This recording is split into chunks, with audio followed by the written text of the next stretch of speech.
Thank you for turning to page 121. Today we're going to take a look at Aliens of Charted Space, Volume 2. This one features the Soleimani, the Droin, and the Hivers. Droin and the Hivers are some of my favorite. Actually, I like Soleimani quite a bit too. But we're going to take a look at all three that are presented in this book today on page 121. Also, quick reminder, subscribers, please want to keep the channel growing. Also, please take a look at Patreon. If there's anything you can do to help out there, I would appreciate it. End of the commercial. Back to the important stuff. Aliens of Charted Space, Volume 2, today on page 121. Aliens of Charted Space, Volume 2. This book was out in 2020. Yes. I recently got it and have just finished reading it. For anybody who's wondering, I took a look at Volume 1 already a week or two ago, and I took a look at Volume 3 when it first came out. The only one I've got left of these to do is Volume 4, which I got when it came out a few months ago, but I haven't finished reading it. This particular book is brought to us by the always enjoyable Martin J. Doherty, and we're going to take a look at the Soleimani, the Droin, and the Hivers. This is a very nice book. I enjoyed it greatly. I love the Traveler alien races. If you're a fan of the Third Imperium, which I am, the alien races are so much a part of that, so important to it, that these books are gold to you. I've said before in the Traveler Alien books, I had an old prejudice against buying the new ones. I have that old stuff. I have some of these in 2 and 3 different forms from other editions. Why would I bother buying the new stuff? And the answer is because the new stuff is updated, beautiful, and fun to read. Case in point, gorgeous artwork. Love that picture. So here we look at the Soleimani, the men of Sol, the Earthers. These are the original humans. And boy, do they know it. The Soleimani stereotype is that they think they're superior to everybody else because they were the first men, and the ancients came and they took humanity away from its cradle, and those who stayed on Earth and were men of Earth are superior intrinsically because they're still where they were meant to be. And it's easy to boil the Soleimani down to that stereotype, but it's a lot more fun if you really read about it and get an idea of what the Soleimani are truly about. So, Soleimani, haters or snobs. There's just a certain superiority that the Soleimani are said to have, and it's not necessarily bigotry. It's just that they know they're better than everybody else, so why deny it? I kind of like that. I have to admit I've not really played or had NPCs who were Soleimani. It's not a big part of my campaign, but I've read enough about the Soleimani Rim and everything else that I'm kind of excited about, maybe introducing it. We get a fine history of the Soleimani, which is, of course, the evolution of humanity, the ancients going there and stealing humans from there and experimenting on them along with canines to create the Vargir. And then we have the rise of the Terran Confederation. They have them running into First Contact, the Volani Empire. And then the long story of the Volani conflicts, the interstellar wars. We get down to the nth interstellar war, where the men of Terra triumph and they defeat the Volani because the Volani had grown so large and so bureaucratically entrenched and so self-serving that they didn't recognize a credible threat and eventually were just destroyed by that threat and subsumed, and the Volani Empire, the First Imperium, became the Second Imperium, also called the Ramshackle Empire, because the Soleimani had no idea how to use this, how to administer this massive imperium that they had inherited because they won it in military. So it didn't last terribly long, and then we go into the Long Night, which is basically the collapse of, quote, civilization, unquote. And we have a backslide of humanity, but then we have humanity coming back in the founding of the Third Imperium. And the Soleimani and the Third Imperium, they weren't really that interested in being part of the Third Imperium. Sol itself wasn't part of the Third Imperium, but it was part of the Ramshackle Empire. So there was some dispute as to whether Terra should be brought back in, or should be brought into the Third Imperium. And the Soleimani said, no, we're fine. And they become an autonomous district for a while. And then once that doesn't work out, they get conquered in the late 900s. And consequently are under imperial rule. As of 1105, where the current story is set, they're still under imperial rule with some thought toward or Terra is still under imperial rule with some thought toward handing over the land sometime in the next few years. I like that in the imperial in the traveler history. And then we have some internal conflicts, and we get the Soleimani Rim War that I just talked about briefly, and then Endgame, the Invasion of Earth, which was a great board game put out by Game Designers Workshop, where you could actually enact the invasion of Earth. Post-war reconstruction, the Phoenix Project, which is a bunch of people that are basically trying to keep the Soleimani in charge of Terra and other agenda. I've talked about them a little bit in the past when I looked at the Soleimani Rim book. The Soleimani Confederation, that's the faction that was not conquered by the Imperium. It's still very much its own political entity. They just don't have their old capital. They're on a new capital called Home. And we get a look at the Dark Nebula, what they do there. Reaver's Deep, lots of cool stuff down there, especially for old travelers like me, because Reaver's Deep is an old sector in Traveler canon, and it's had a lot of different looks at it. They're neighbors. The Soleimani are neighbors to the Hive Confederation, Hive Federation. They have Aslan right there as well, the Third Imperium, and a bunch of non-aligned worlds. Now we get to look at the Soleimani Society, as I've already talked about. They know they're superior. Why worry about it? Love that art. That is such a great traveler flavor art right there. The Soleimani movement and the cause. Stand with me. So you're going to basically Soleimani forever, Imperium never. Genetic profiling to make sure you're true Soleimani, true Earthborn Terran, not one of these many hybrids and mixes that are out there now because of the ancients. Fashion and trade, how they either absorb some of the imperial stuff or resist it depending on where you are. We get the various symbology, marshals and heroes of the Confederation. You can be named. Basically, it's an award for service. We get the governance, how they're run, the Triumvirate, the Soleimani Party, Interstellar Soleimani Party. It's a fairly repressive system. They have political correctness is a big thing for them. You have to be in service to the state for the most part. You have to be politically correct. You have to really watch what you say and do. And local governments are under the thumb of the Soleimani Confederation itself. They don't really get to rule themselves all that much. And then Confederation public holidays. I thought this was kind of a neat chart.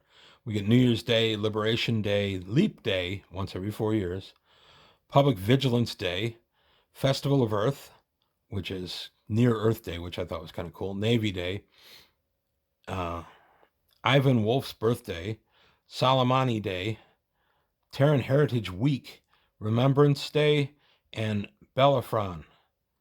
So Belafron's kind of their analog to Christmas or any of the holidays around Christmas time.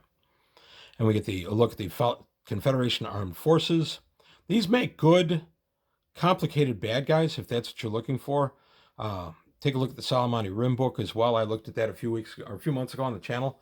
The Soleimani Rim book has lots of stuff. These are easy to make into good bad guys, but it's also, you really have to take a broader look at it and not just make them into one broad thing. If you build out individual characters, I could see where this would be a really rich role-playing environment. Naval Doctrine and Deployments. I like the Naval Doctrine sections. I liked them in the Soleimani Rim book as well. The Army itself. Waiting for the page to populate. There we go. And the Army equipment, a reference there. The Home Forces. More great artwork. Soleimani Security. SALSEC. SALSEC is the repressive arm of the government. If you're not doing what you should do, SALSEC will be there to correct you. That is kind of what gives rise to it. The Imperium gives a lot of negative press to SALSEC and the Soleimani themselves just because they don't want Imperial citizens going over to that or being sympathetic toward it. So they paint them as these harsh autocrats that are suppressing their citizens all the time. And of course, again, as with everything else, somewhere under the Shades of Gray is the truth. Commerce, law, and economics. Most of this book is given over to the Soleimani, which is fine. I like it. That's the race you're probably most likely to be involved with. Being the Soleimani, they are a third of the major races of humanity, being the Villani, Soleimani, and oh my goodness, Villani, Soleimani, and Zodani. Whoa, sorry, brain cramp on that one. Terra, the Soleimani homeworld. I was excited to take a look at Terra. I've seen it several times, but here we have a look at Home, the new Soleimani capital. And then the fun name of Jingleswelt, the first great fortress. This really an interesting profile too. Now we get some high guard for the Soleimani. And I'm going to wait for that to populate. There we go. And how they have political officers aboard their ships. We got to look at a small utility boat. Isometric deck plan, as they were doing, Mongoose was doing it in 2020. They've since gone back to the top down, which I prefer. UB-75, large utility boat. That being said, I don't mind the isometric. They're fine. I just find it's more playable if I can show my players a top-down view of something. Small packet. The Lhasa small transport. Waiting for it to populate the next page. There we go. Don't know why that didn't populate. There's the deck plan for the transport. And wow, it's really struggling today. Saxby system defense boat. I love myself a good SDB. There we are. And we got a few more ships. Not a ton more, so we won't have to deal with my tablet. There we go. Central supply catalog for the Soleimani. Officer's revolver. The Confederation sword, officer's sword. Naval combat shotgun for use in tight places. Gauss personal defense weapon. Gauss close combat weapon. Some robots. The Soleimani do use robots in the field of battle. Companion animals. Horses, dogs, cats. Why not? Cats are great for vermin control. And how to play a Soleimani traveler. So here we get a lot of different Soleimani careers, or careers for Soleimani travelers. And here are the new careers. It's one thing I love about these books. You get a lot more careers. You could be in the party. You could be in the Navy. Solsec itself, you could be an agent for Solsec, either deep cover or just administrator, or maybe a mix of the two. And then we get the Soleimani life events and other mustering out benefits. And that's it for the Soleimani. Now we go to the Droin. I love the Droin. The Droin are thought to be the ancients' remnants. The Droin have a very complicated society. They have a caste system. They have to use the coins to establish who belongs to what caste. It's semi-mystical, semi-psionic. It's kind of neat. But the Droin are thought to be what the ancients were. And who Grandfather was just a mutated Droin who became very powerful. Rise of the Ancients is mentioned here. Decline and recovery. We get some wacky Droin theories. I enjoyed that. I like a good wacky theory. The dead end telepaths. Droin chirpers and related beings. Chirper is a less evolved form of Droin. They're very shy. They will sometimes bond with an alien and be a companion to them, among other things. Groups, not individuals. The role of ritual. So when you get thrown into the Droin caste, you have no real choice in the matter. What the coins say is what you do. Thought is that the coins are some type of psionic trigger that you are already prone to become one of the Droins, or one of the, say, a sport. And the coin simply is the psionic trigger to get you to go ahead and start changing physiologically to become that. There's a look at the military and the Navy. As soon as my page populates, there we are. Naval forces, force composition. Great artwork. I love that artwork. Politics and commerce. The Droin remain enigmatic to other races. Nobody really knows what they're thinking and why they're thinking it. Their passivity can be mistaken for being pacifists. They're not. Droin worlds. Andor. Autauri. Get some nice, lots of drawing background. If you're not familiar with the drawing, this book is essential. Take care of that. So is the excellent novel, The Wagner Incident. I took a look at that on my channel about a year ago. It's about warring with the drawing. It's really good. It goes into the caste system and coins. Drawing psionics. I love psionics and other, quote, alien races, unquote, because you look into this stuff and then you can swipe a lot of ideas for your own psionics. I have no psionicists in my current campaign.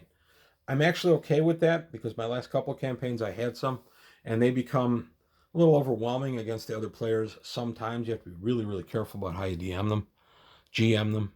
And then we got to look at High Guard for drawing. Communications vessel, just nice. I love these books because they're complete. They give you a nice, really solid look at the alien races. Mercantile expedition vessel. Gotta wait for it to populate again. Being slow today. Come on. There we are. There's the deck plane. Military expedition vessel again. Different one. Come on. All right. That was just text. I don't know why it took so long, but here we go. There's the art. Yep, it's really struggling today for some reason. And then we got to look at Central Supply Catalog, which I liked. An Eclipse Shield. This is pretty neat. Little leadership rod, which can be tricked out to become a weapon. Drawing armor. That's just so cool. A flight drug, mechanical wings. Flight drug lets you stay in the air longer with your natural wings. Psionic drugs. Droid travelers. You want to be a droid traveler? Here's all your stuff you'll need to know. Alrighty. So there we go. Various skills you're going to need. Careers, basic training, droid life events. And then we get a look at the worker. These are all the various castes. Battling warrior. The technician. The drone. The sport. The leader. And that's it. And then we get the droid benefits of service. And droid as travelers. Incorrectness and individuality. And now we get to the hivers. I love the hivers. They are truly alien in form and thought. They are manipulators. They are cowards by our standards. They will run away from a verbal argument. They are mute, and they use voters, VODERS, so they can communicate. And they communicate through sign and a little bit of coloration of the skin, and the voter will translate that for you, which is kind of neat. Communication and tool use. And then we get the history of the Hive Federation. One of my favorites is the wacky hive theories, hive minds. One of my favorite stories is right here. The hivers had been at war with the Kukri, and the Kukri were not going to stop until the hivers were exterminated. And the hivers said, wait a minute, take a look at these worlds over here. The Kukri, of course, are famously just herbivores. They will not ever eat meat. The droid had introduced a social trend of meat sauce being used in Kukri dietary habits, and the Kukri there loved it and were consuming meat sauce. And they had changed some of the herd instincts of the Kukri to make some individuals want some alone time. It was all social manipulation.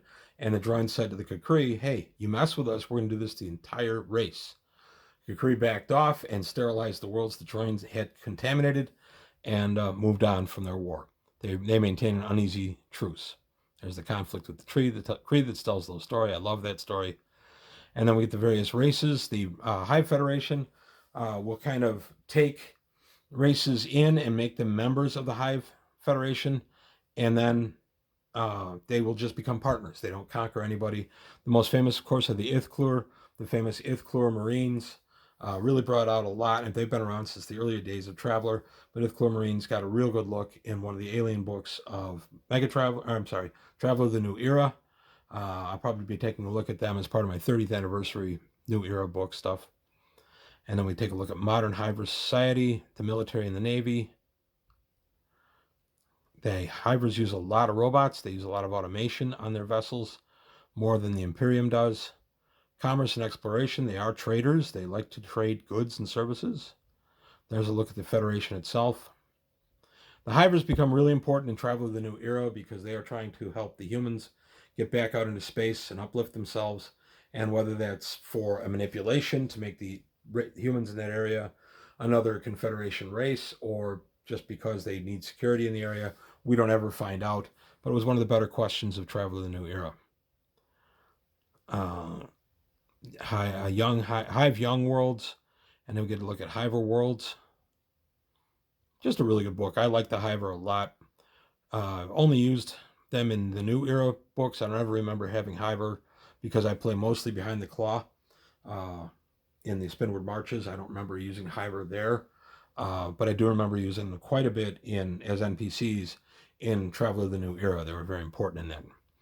Okay, and then High Guard for the Hive Federation. We're getting close to the end of the book. Hiver starships and spacecraft. The Whimsy personnel transport. I like personal transport. Whimsy, because you can use it for a lot of different things. So on a whim. I like the name of that. The Practicality general purpose starship. I like the name of that too. Hivers have no emotions as we understand them. They also reproduce by basically handshakes, what we consider to be handshakes, really just transmitting genetic code. And then they will just drop progeny wherever they are. And then if they're aboard a ship or whatever, they'll go ahead and they'll sterilize the ship because the progeny are just larval form, and they have to survive a year in a swamp-like setting so they can learn to grow and be valuable members of the Hiver Society. So then they come out of the swamp once they start gaining sentience after about a year and are raised in the community. So if they're dropped aboard a starship, the Hiver aboard the starship will just sterilize the starship to get rid of them. The Hiver do not care about the individual young. Credibility, major starship. And the deck plan's still waiting for the next page to populate. There we go. And central supply catalog for the Hive Federation. I love Hive stuff, their furniture, their personal weapons, the big bulb in the end. There's a strong argument that you couldn't actually fire this weapon because you can't hold it, or you could fire it, but it would hurt you. Protective equipment. And then Hiver Travelers. Creating a Hiver Traveler. I've never run one. I've never had one at my table.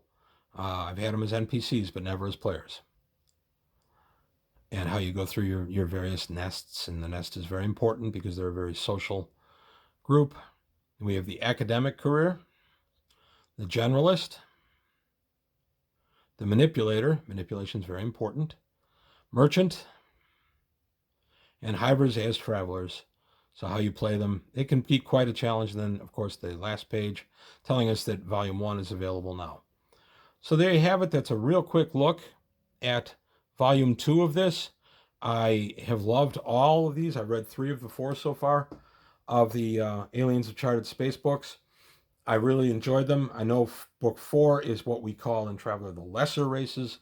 A major race is a race that's invented junk by itself, not gotten it from an exterior source, where the minor races are alien to humanity, but they also did not invent jump drive by themselves. So there's offshoots of humanity and such that are dealt with there too. So I'll be looking at book 4 once I finish it, so the next couple weeks. And that's it. That's all I've got to say today on page 121. I want to thank you for your time. Thanks for watching, and I'll see you next time.